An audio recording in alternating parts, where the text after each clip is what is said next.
But naniniwala po ako na ito po ang sumisimbolo kay Kristo. Kapag po kumakain po tayo ng hostia, lagi po sinasabi ng pare na katawan ni Kristo. Same as answer ko.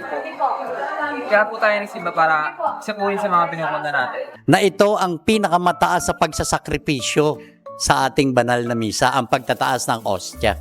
Ako po ay naniniwala dahil marami ng patunay.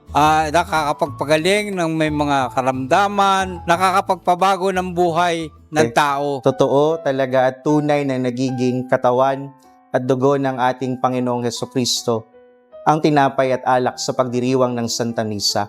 Ang banal na misa ay hindi lamang pag-alaala, kung hindi isang pagsasangayon. Ang paring nagdiriwang ng banal na misa ay hindi basta-basta pari. Siya'y gumaganap at umaakto, kumikilos at nagsasalita sa ngalan ni Kristo.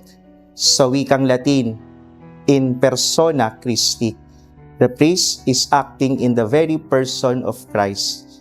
Kaya nga sa bahagi ng konsekrasyon o consecration, ang formularyong ginagamit ay hindi naman basta-bastang pananalita ni numan.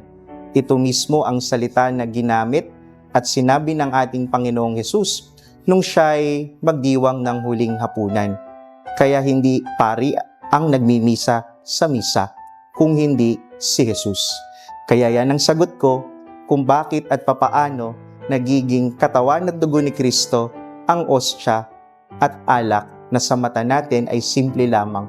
Pero sa paningin at mata ng Diyos, ito'y kanyang katawan at dugo mismo. Now you know, dahil kapag deboto ka, dapat nasa Renos.